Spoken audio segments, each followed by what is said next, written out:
I don't want to bother you too much. To take your questions and provide answers. Particularly, there are projects that were initiated, were mentioned during the campaign, like this project in Bruningwari, the Bruningwari Road.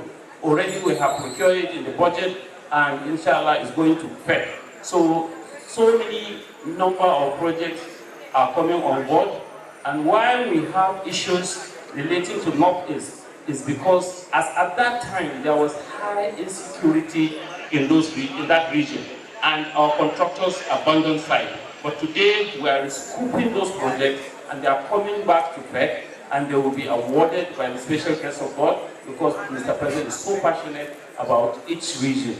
And one particular thing that Mr. President has always emphasized is the issue of local content and engaging the communities. Particularly, he said each contract that is above 1 billion naira, there must be a health facility, ambulance, primary school, and then planting of trees, so that there will be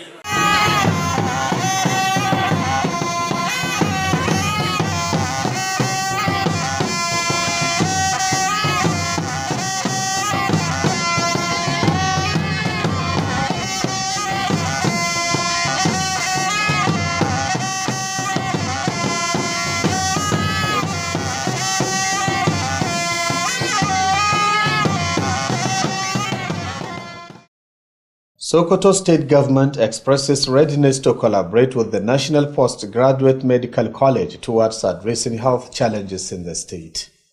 Sokoto State House of Assembly accepts the reason why the Commissioner of Energy and Petroleum Resources, Sanusi Fulani, missed the visit of the House Committee on Science and Technology, vows to continue to work harmoniously with the executive for the overall development of the state.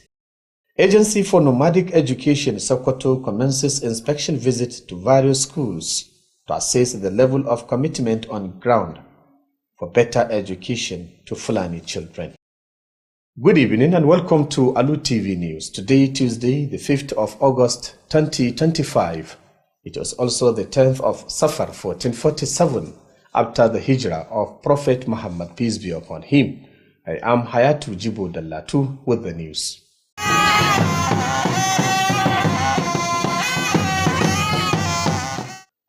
The Sokoto State Government has expressed readiness to collaborate with the National Postgraduate Medical College to addressing health challenges in the state. Governor Ahmed Aliyu stated this at the opening ceremony of Annual Scientific Conference on All Fellows Congress held at International Conference Center, Asarawa in Sokoto. Abdurrashid Wadata Bahari reports. The governor, who was represented by his deputy Alhaji Idris Muhammad Gober, enumerated various efforts made by the government with a view to making healthcare accessible and affordable to the people. Alhaji Ahmed Aliyu said such partnerships should be through training and scientific research. The governor said that will greatly help in improving health sector in the state. He also used the opportunity to appeal to the leadership of the National Postgraduate Medical College of Nigeria to grant approval for the tertiary hospitals in the states to commence residency training programs to strengthen efficient healthcare service delivery in the state. He informed the gathering that health sector is one of the 9-point smart innovative agenda of his administration and has received the second largest allocation in the 2025 budget. It is also consistent with the policy of my administration in the health sector. This sector is one of the important components of my administration's 9-point agenda. My government is, for example, currently equipping the state health training institutions with ultra-modern equipment to enhance the teaching, living, and the graduation of highly skilled health manpower. My government has renovated the primary health care centers when new general hospitals are being built in the Sokoto state. We have also improved the state immunization coverage and provide free maternity care, prioritize safe motherhood and family planning. About 30 million naira have been allocated as family planning fund. In his remarks, The coordinating Minister of Health, Professor Muhammad Ali Pate, expressed appreciation with the state government's efforts towards improving manpower in the health sector. The minister, who was represented by Chief Medical Director of Usman Danfodio University Teaching Hospital, Professor Anas Sabir, stressed the need for the conference to come out with recommendations on how to improve manpower and the use of technology in the health sector. The emergence of the emergency ambulance service, obstetric care, has really changed the landscape in management of patients in the hospital. Additionally, even last 2 weeks, the minister has commissioned radiotherapy centers across the nation, more importantly in Katsina, in Benin, and in Enugu. This is going around across the whole country. In an address, Sultan Muhammad Saad Abubakar expressed dismay that despite the number of eminent medical practitioners in the country, Nigeria in their thousands are going for medical treatment abroad.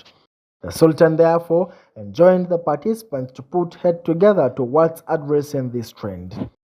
Highlight of the event was presentation of an award to Governor Ahmed Ali Sokoto in recognition of his gigantic efforts towards revitalizing the health sector in the state by the president of the Postgraduate Medical College Fellows Association, Professor Peter Ebibe. Abdurrashid Wadata Buhari, Alu TV News. Sokoto State Government is reviewing the bond with its sponsored students.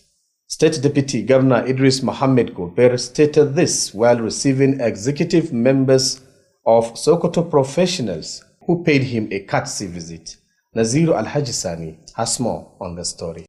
Alhaji Idris Gobe said the new bond will ensure that such students spend 15 years serving the state before deciding to move anywhere they choose to work. The deputy governor said the measures were aimed at ensuring that such students give back what they have benefited from the state government.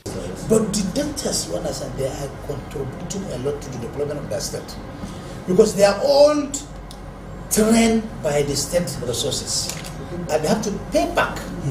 So as to enable the country, you understand, train the incoming doctors again, so that they will have more. He also appealed to the association to assist in providing career guidance to state indigents to pursue courses that offer strong prospects and equip individuals with the essential skills. Alhaji Idris Gober expressed the state government's desire to partner with the association for the attainment of the state objectives. Earlier, the chairman of the association, Engineer Zayanu Tambariabo, said the association is a non-partisan organization and is dedicated to supporting indigents in the pursuit of professional courses. Many of us have been trained, with government resources, have been supported by government in many ways, right from primary school, secondary school, and university. And many of our professionals have even been paid salaries as students, and many are on scholarship, both within Nigeria and abroad. So we agree with His Excellency the Deputy Governor that all Sokoto professionals that have been trained by the state government should give back to the state. Engineer Zayanu Yabo told the Deputy Governor that the association has trained several indigents on leadership, entrepreneurship and ICT. He assured the association's readiness to partner with the government for the development of the state. The chairman later presented association's newsletter and a plaque to the Deputy Governor.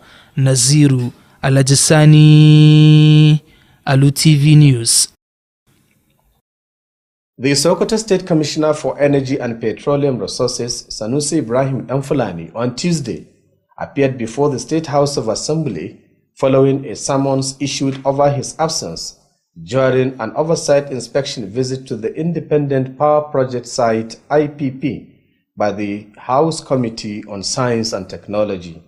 Legislative correspondent reports that the Commissioner's appearance came in response to concerns raised by lawmakers after the failed meeting with the committee during their scheduled oversight function. The report.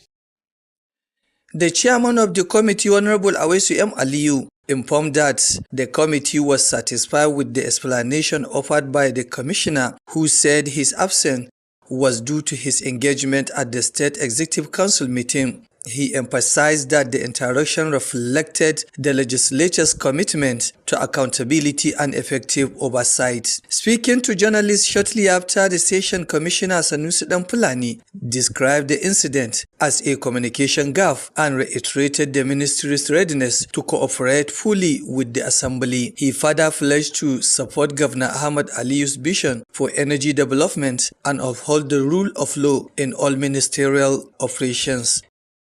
On the spot assessment based on the directive of His Excellency the Governor, he said he has already given directive to all the commissioners to be on deck.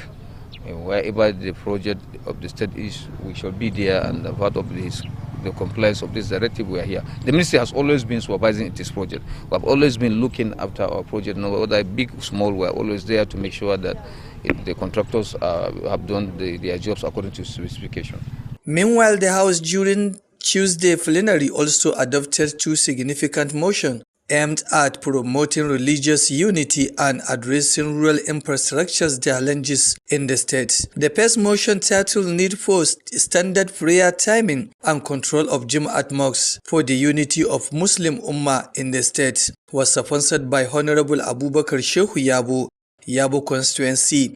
He stressed the importance of harmonized prayer times to strengthen religious cohesion among communities in Sokoto State. Honorable Yabo urged the House to recommend the formation of a prayer timing committee that will collaborate with religious authorities and meteorological experts to standardize prayer schedule based on local climatic and geographic realities. It is very imperative the state government to look and come up with a framework that will regulate the establishment of new mosques to avoid having problems that some youths are engaged into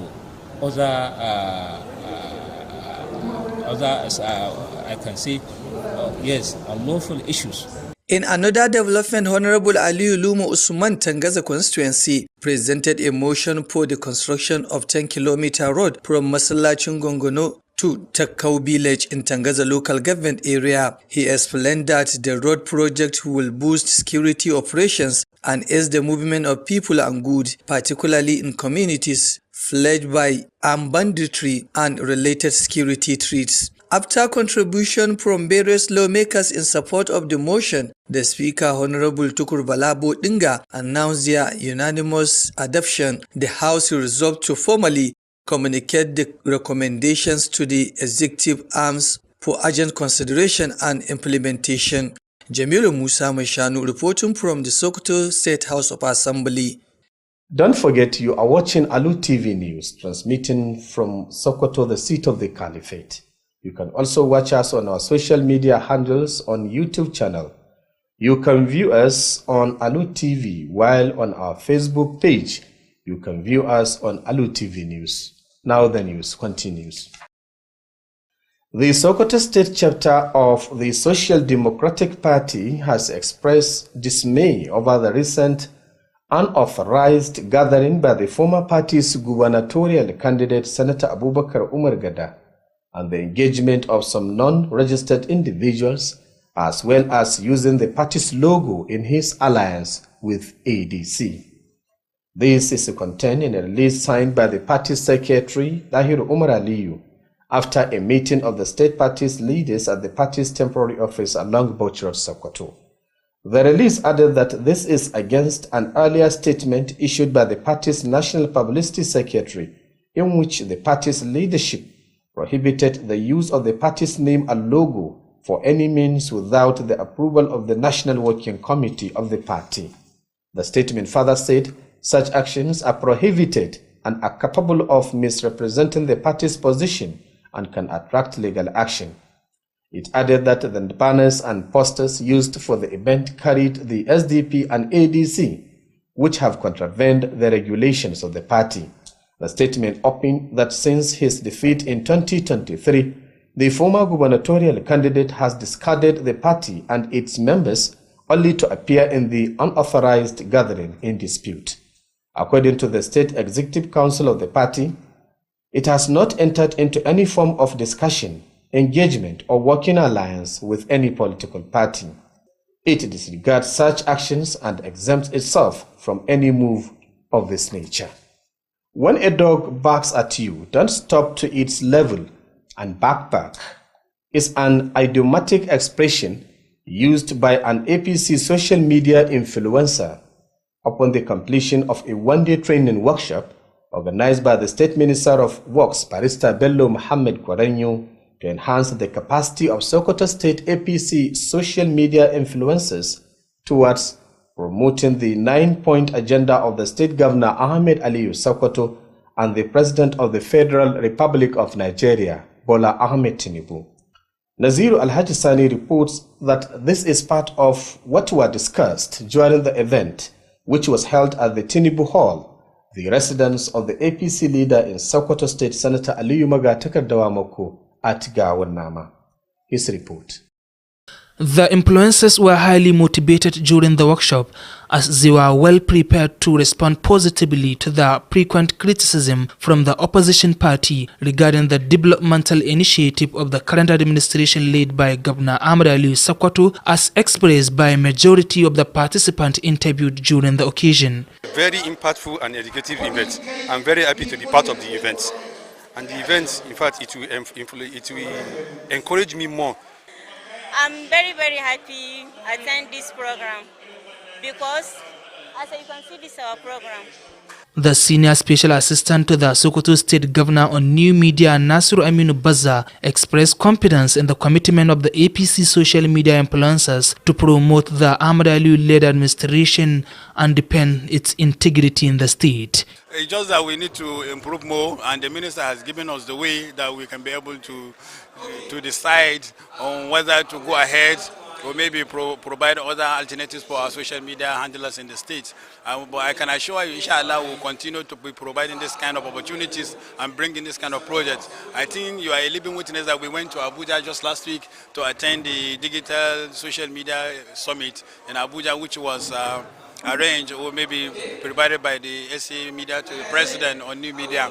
So we have learned a lot from that, and we could be able, inshallah, we'll be able to deliver the same in our state. Thank you very much. During the practical session of the workshop, Honorable Nasir Bazza presented social media reports and posting techniques to generate engagement, as well as appropriate ways to respond to criticism. The session continued with various topics on content creation, monetization and promotional strategies to propagate the 9-point SMART agenda and the Renewed Hope initiative. Some of the participants interviewed by Alu TV News appreciated the effort of the minister in initiating the program, reaffirming that the training workshop will enhance their knowledge and improve their promotional performance on social media. The training was attended by APC social media influencers from all the 23 local government areas of the state. Naziru Alajasani, Alu TV News. To ensure the quality of education for children of nomadic communities, the Sokoto State Agency for Nomadic Education has commenced a monitoring visit to Shagari and Dengishuni local government areas of the state.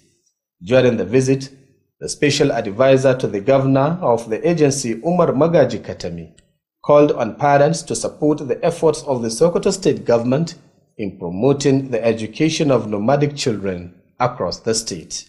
Our correspondent Rabiu Abdullahi Wakili was there for Alu TV News. During the visit, both local government chairmen reaffirmed their full support for the agency's mission.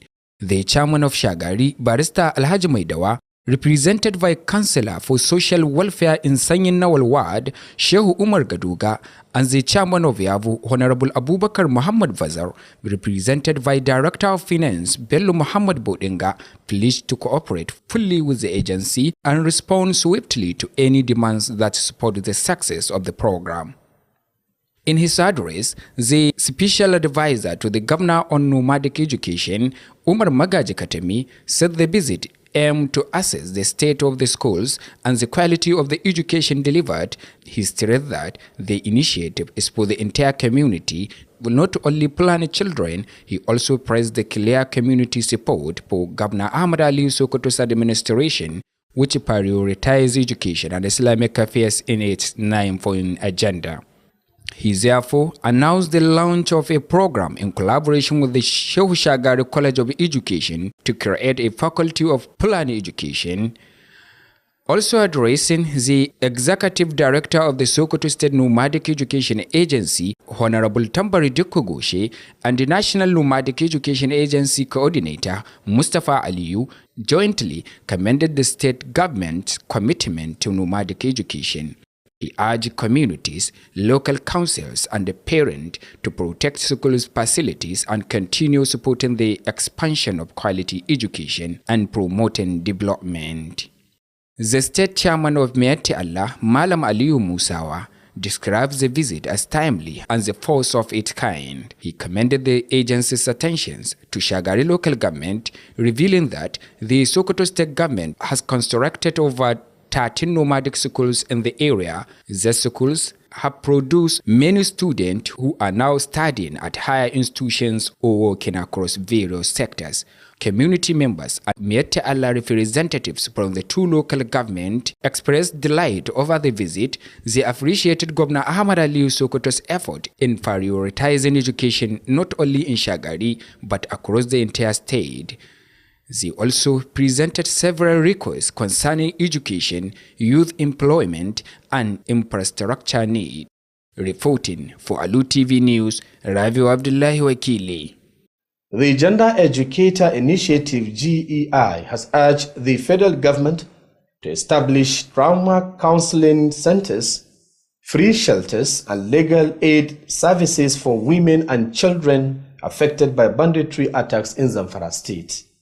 In a statement signed by its founder and executive lead, Shafa'at Suleiman, GEI condemned the recent attacks in Kauranamo, the local government area, which left at least 5 people dead and schools abducted, mostly women. GI also called for increased security personnel in vulnerable communities and prioritization of education and economic empowerment programs for girls and women. The organization emphasized the need for civil society and media to keep the spotlight on this crisis, ensuring that the rights and dignity of women and children are protected. The Gender Educator Initiative also emphasized the need for civil society and media to keep the spotlight on this crisis, noting that the safety and freedom of women and children should never be negotiable. The organization called on the government to take concrete actions to protect women and children and to break the cycle of violence in affected communities. To end the news, the main points. We reported to you that the Sokoto State Government has expressed readiness to collaborate with the National Postgraduate Medical College towards addressing health challenges in the state. We also brought to you that the Sokoto State House of Assembly Committee on Science and Technology accepted the reason why the Commissioner of Energy and Petroleum Resources, Sanusi Danfulani, missed the visit of the committee and vowed to continue to work harmoniously with the executive for the overall development of the state. We also told you that the Agency for Nomadic Education, Sokoto, has commenced the inspection visit to various schools to assess the level of commitment on ground for better education to Fulani children. That's all we have for you today. On behalf of the news editor Bashar Abubakar and the news production team, I am Hayatu Jibodallatu saying wassalamu alaikum.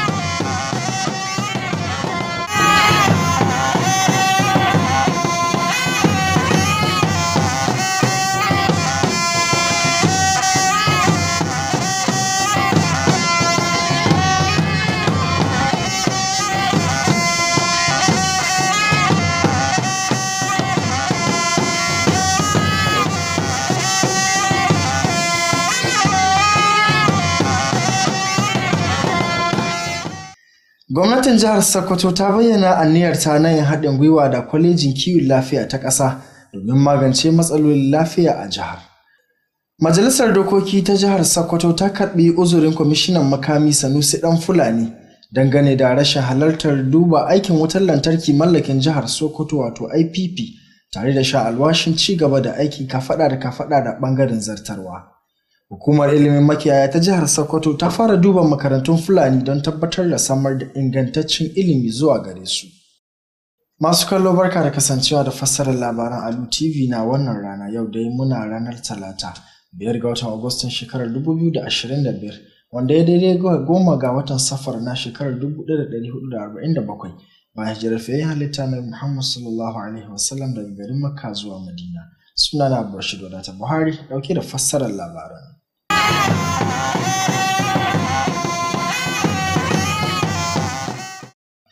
Gwamnatin jihar Sokoto ta bayyana aniyarta na yin aiki da babbar kwalejin lafiya ta ƙasa domin magance matsalolin lafiya da ake fama da su a jihar Sokoto. Gwamna Ahmed Aliyu ne ya bayyana haka a wajen buɗe taron shekara-shekara na kwalejin kimiyyar wanda yake kuma shine babban taro wanda duka mambobin kwalejin suke halarta wanda aka gudanar a babban ɗakin taro na ƙasa da ƙasa da ke garin Kasarawa na jihar Sokoto. Ga rahoton.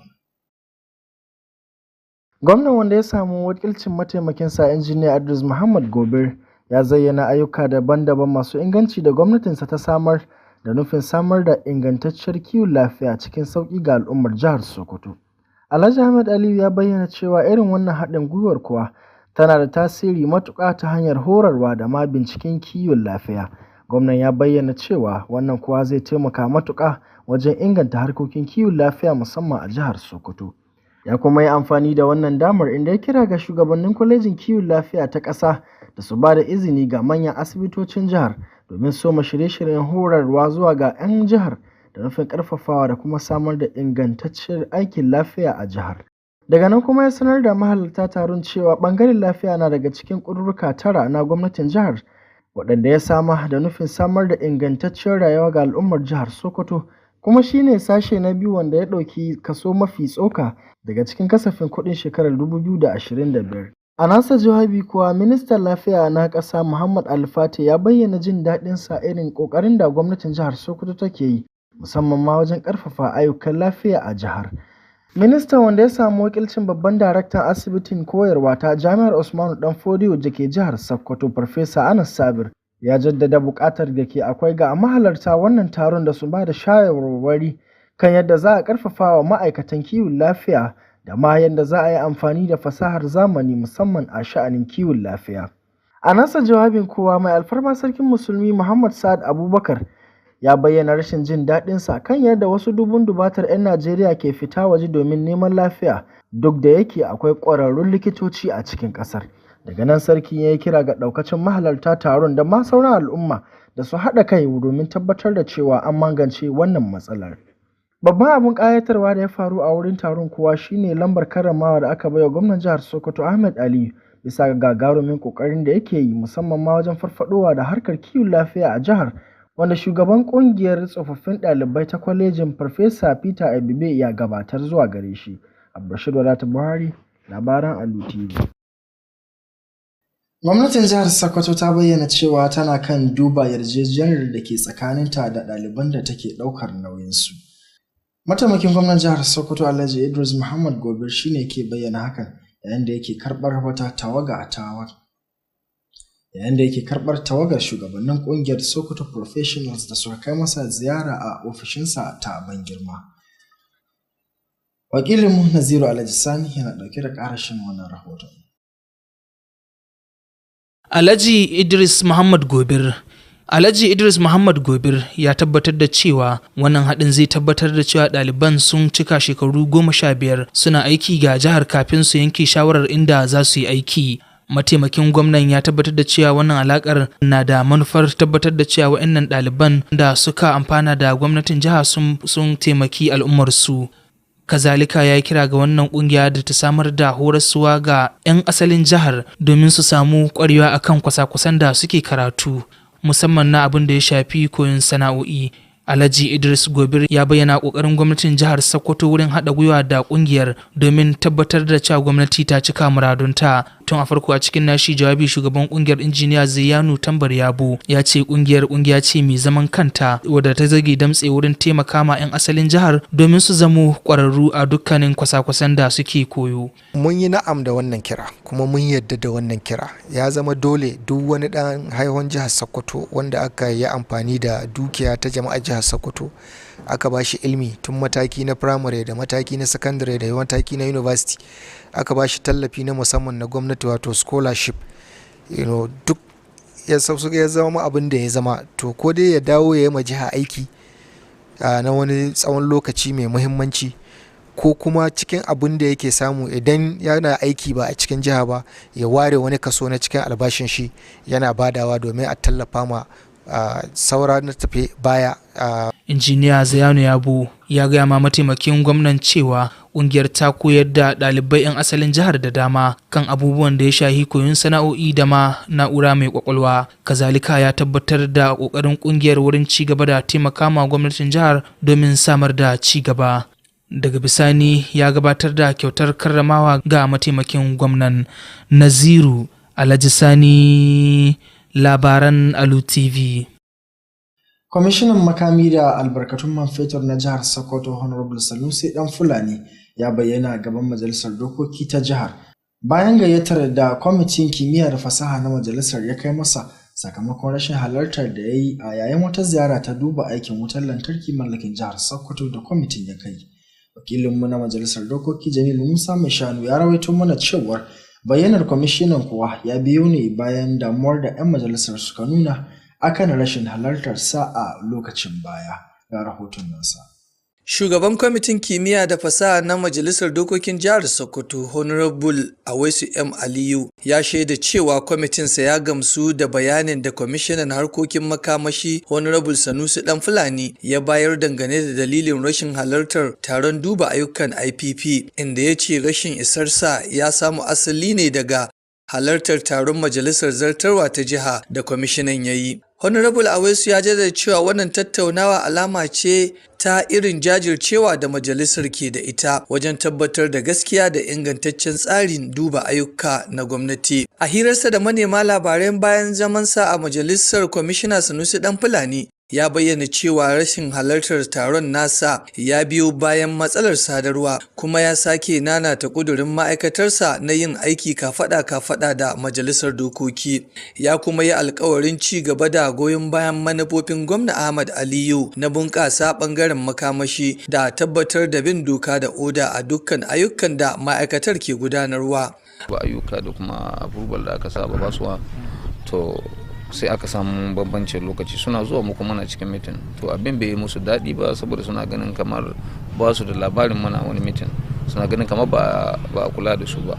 To amma yanzu muka je muka yi musu bayanai kuma suka gane, suka fahimta, mun dawo layi daya kuma mun fahimci juna, kuma za mu ci gaba da yi masu Sokoto aiki kamar da dokoki sun ka tanada insha Allah.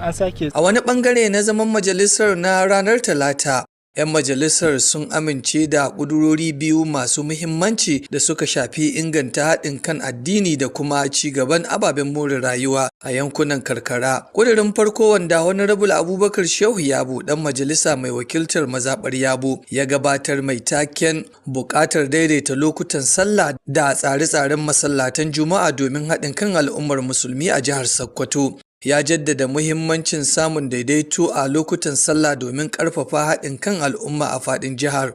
Honorable Yabo ya buƙaci majalisar ta ba da shawarar kafa kwamitin daidaita lokutan sallah, wanda zai yi aiki tare da hukumomin addini da masana yanayi domin samar da tsarin lokaci da ya dace da yanayin wurare daban-daban a jihar. Ta kira gwamnati ta fito da wani kwamiti wanda zai yi hulɗa da hukumomin da ya dace, irin IET da sun da duk inda ya kamata na aga cewa an hito da lokutan sallah duba da yanayi na lokacin hunturu da lokacin bazara don a daidaita lokuta. A wani kuduri daban, Honorable Aliyu Lumu Usman, dan majalisa mai wakiltar Tangaza, ya gabatar da kudurin gina titi mai tsawon kilomita 10 daga masallacin Gongono zuwa Takkau a ƙaramar hukumar Tangaza.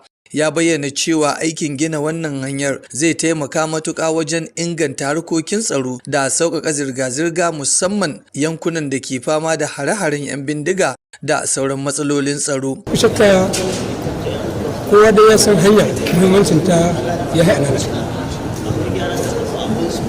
babu al'ummar da za su ji daɗin rayuwarsu a ce ba su domin matsala ta rashin lafiya in ta taso kila ya yi ƙarfin ƙananan asibitocin a cikin waɗannan wurare sai a ɗauko su zuwa manyan asibitoci in babu hanya ta za akwai matsala kafin a kawo ga hanya wasu lokuta abin da aka bayan tattaunawa daga wasu 'yan majalisar da suka goyi bayan ƙudurorin, kakakin majalisar Right Honorable Tukur Bala Bodinga ya sanar da amincewar majalisar gaba ɗaya da ƙudurorin tare da ɗaukar matakin tura shawarwarin zuwa ɓangaren zartarwa domin aiwatarwa cikin gaggawa. Ƙarshen rahoton kenan. Jamilu Musa Mai Shanu daga Majalisar Dokokin Jihar Sokoto, labaran Alu Tv.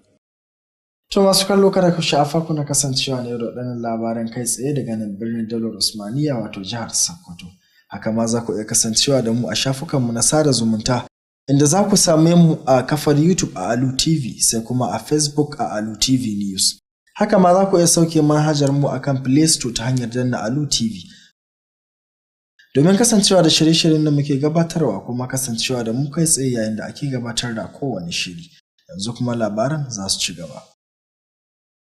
Sashen jam'iyyar Social Democratic Party wato SDP na jihar Sokoto ya bayyana rashin jin daɗinsa bisa ga wani taro da tsohon ɗan takarar gwamnan jam'iyyar Sanata Abubakar Umar Gada ya gudanar ba tare da izininta ba, tare da waɗansu da ba 'yan asalin jam'iyyar ba, haka zalika da amfani da tambarin jam'iyyar da ya yi a haɗakar da take ƙashin kansa da jam'iyyar ADC. Wannan kowa yana kunshi ne a cikin wata sanarwa mai ɗauke da sa hannun sakataren jam'iyyar a jihar Sokoto, Dahiru Umar Aliyu, wacce ta fito bayan kammala taron shugabannin jam'iyyar wanda ya gudana a ofishinsu na wucin gadi da ke kan hanyar Bauchi a jihar Sokoto. Sanarwar ta jaddada cewa hakan ya saba da wata sanarwa da kakakin jam'iyyar na ƙasa ya fitar, wacce ta yi hani ga kowane ɗan jam'iyyar ya yi amfani da suna ko tambarin jam'iyyar ba tare da amincewar kwamitin gudanarwa na ƙasa ba. Jam'iyyar ta bayyana cewa irin waɗannan ayyuka na iya janyo rudani ga wakiltar jam'iyyar tare da iya jawo ɗaukar matakin shari'a. Ta kuma ce hotunan tambarin jam'iyyar SDP da ADC da aka hango a cikin hotunan taron ya saɓawa ƙa'idojin jam'iyyar. Sanarwar ta ƙara da cewa tun bayan faɗuwar Sanata Gada a zaɓen shekarar 2023 ya janye hulɗa da jam'iyyar da ma mambobinta, sai dai kawai ya bayyana a taron da bai da tushe ga tsarin jam'iyyar. Jam'iyyar ta jaddada cewa bata shiga kowace yarjejeniya ko haɗin gwiwa da kowace jam'iyya ba, inda kuma ta nesanta kanta da duk wata irin wannan alaƙar da kowace jam'iyya.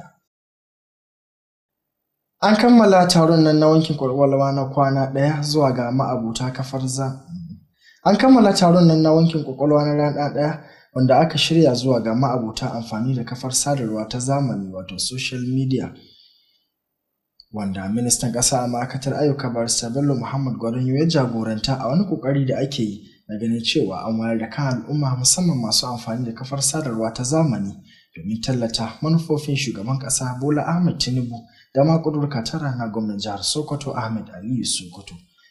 Naziru Alhaji Sani ya rawaito mana cewar an gabatar da muhimman abubuwa da dama a yayin wannan taron wanda ya gudana a ɗakin taro na Bola Ahmed Tinubu da ke gidan jagoran jam'iyyar APC Sanata Ali Muratakar Dawamako da gwamna ma a jihar Sokoto. Ga rahoton.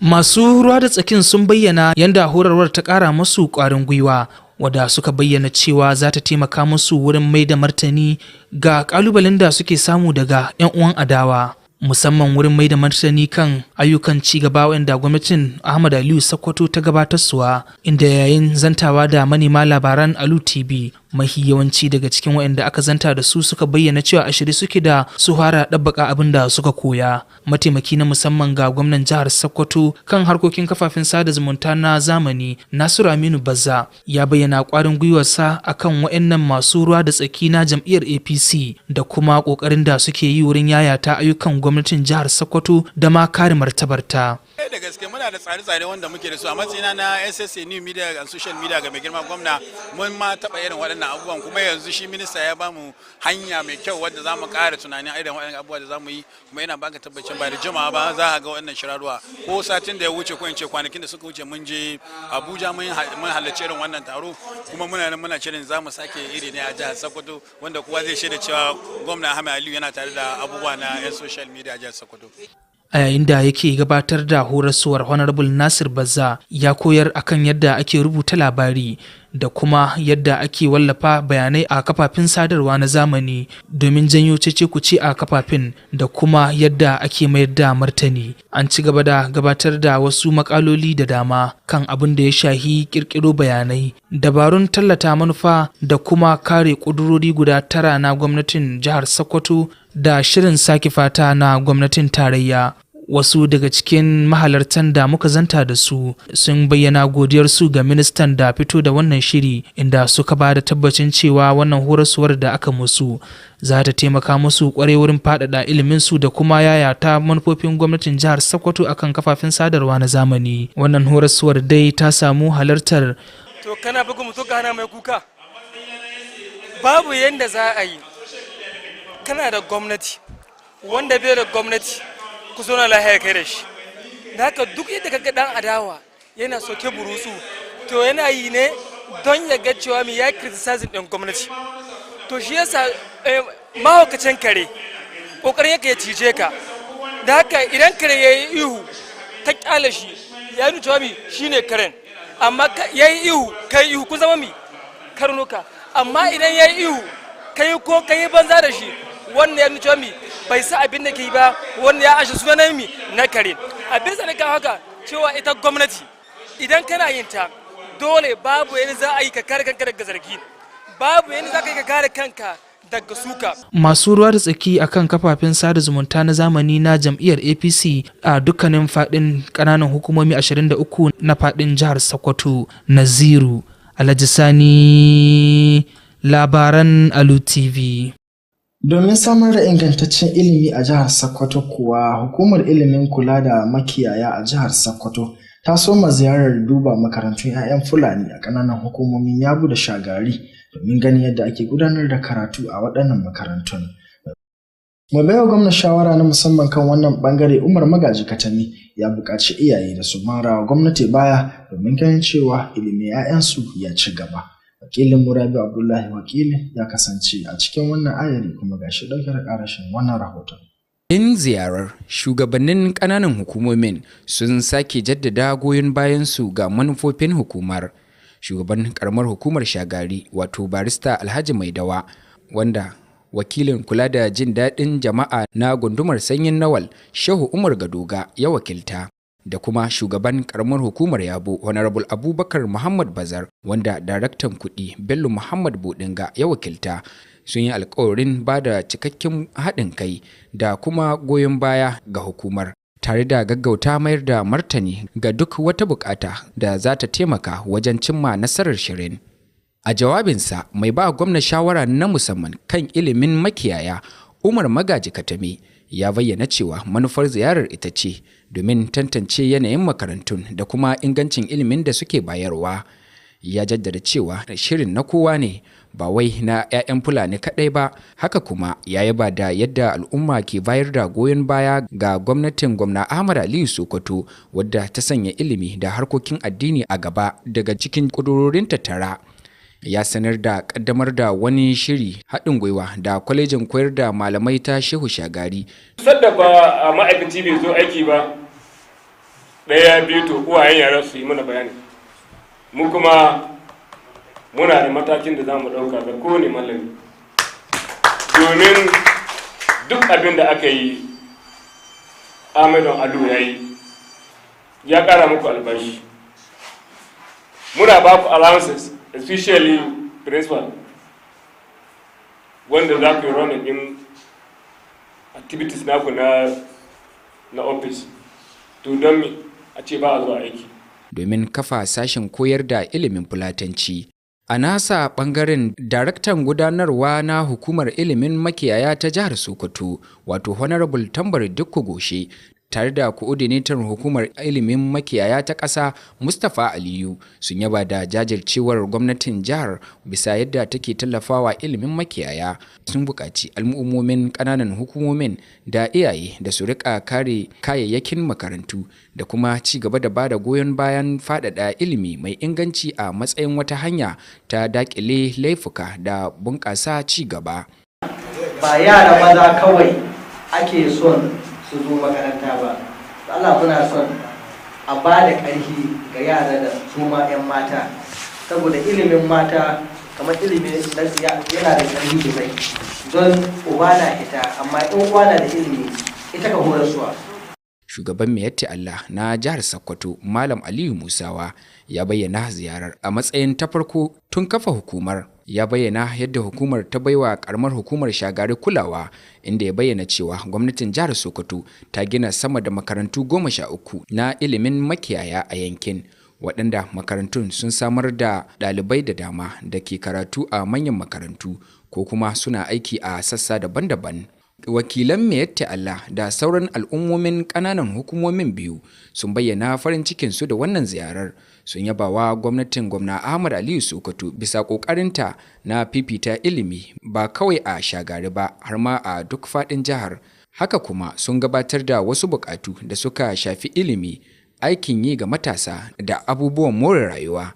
Ƙarshen rahoton kenan. Rabiu Abdullahi Wakili. Ƙungiyar Gender Educator Initiative a Turance ta kira ga gwamnatin tarayya da ta yi wata cibiya ta bayar da shawara da ma samar da kayan abinci kana da taimako kan harkokin shari'a zuwa ga mata da ƙananan yara waɗanda rikice-rikicen 'yan bindiga suka shafa a jihar Zamfara.